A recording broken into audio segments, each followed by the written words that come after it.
up, footballers? Welcome back to another episode of Spitting Previews. Spitting Fire Bros here with you as always. Oh, okay.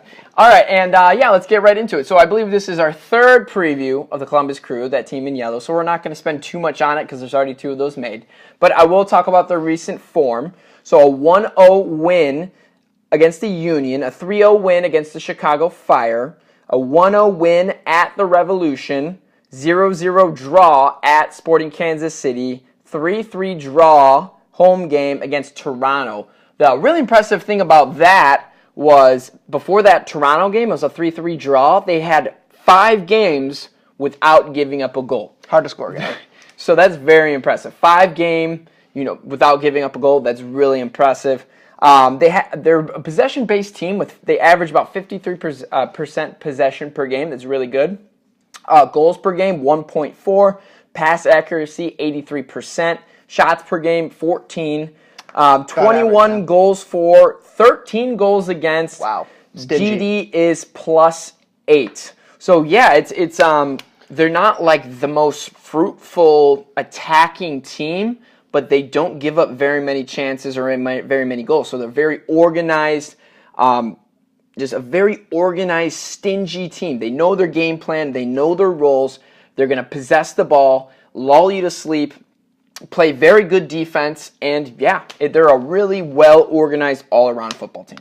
Coach Berhalter has this team to basically run it as one of the best teams in MLS at the current. Mm-hmm. The results that they're getting against some of the other top enders, like the Torontos. Hey, by the way, it's so hard to look at you right now. Sorry. I'm just staring. I was just having fun there. But the results that they're getting against some of these other top-end teams is proving their staying power and that they are amongst the best. Yeah, 26 points. They're currently third.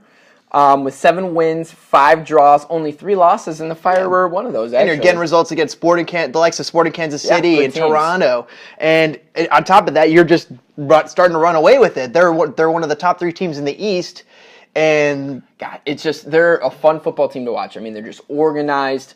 They're just so disciplined, and every game is so consistent. I mean, you know what you're gonna get. However, this is not the league. This is U.S. Open Cup, so we're going to be seeing a lot of turnover. We're going to see a lot of roster turnover. The Crew just played on Sunday. The Fire just played on Saturday. Mm-hmm. So the Fire have had an extra day to rest. So that is going to bode well for potentially getting a few more veterans out there to help push these guys along. Mm-hmm. And the Crew want to win. The Crew probably have other goals. I mean, they're probably trying to win the league. What are the Crew's goals? Yeah, maybe they want to prioritize going for the league because they are. But here's the thing: they could sacrifice some games in the league to make a push for the U.S. Open Cup. But having just played on Sunday, I would see it. And it's a home match. It's a home match. Team that they've already played twice against your rival. So potentially the last home match with your rivalry ever. But I don't think that impacts anything. What Berhalter or Coach Paunovic is going to throw out there. That they're not worried about the narratives. They just want to go out and get the win. They just want to win. And I know the Fire, it means a lot. I know the U.S. Open Cup means a lot to the Fire. So I wonder how much it means for the Crew. I'll read their lineup. This is their normal lineup.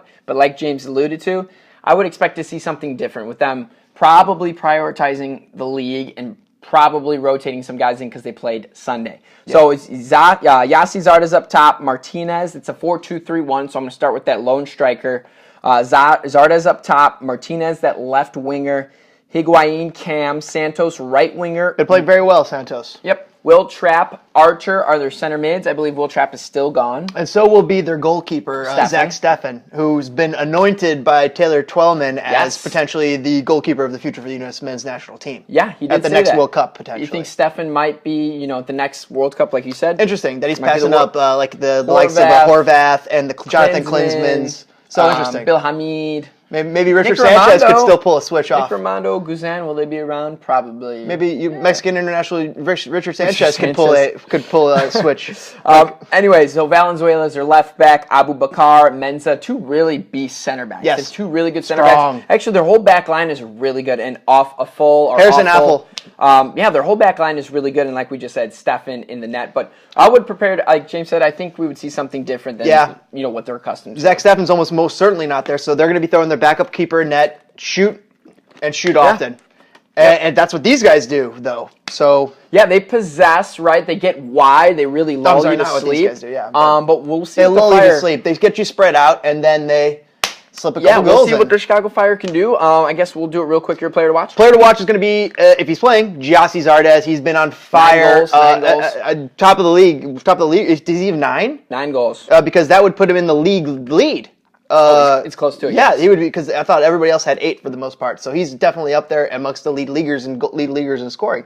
That's definitely my pick. I'm going to say Higuain, no surprise here. Right now he has 4 goals, 5 assists, so that's 9 scoring plays that he was involved in. The maestro, the creator. So pretty much the 2 attacking-minded guys for the crew. That's our pick. Your prediction? Well, real quick, interesting, when you were telling me about the stats build-up, you said that they had 7 or 8 guys yes. that had all scored, and that only 2 of them, have multiple goals. Zardes and Higuain, are the only guys with multiple goals, what you said. So let me repeat. So that's there's interesting. 7 guys on the crew with 1 goal.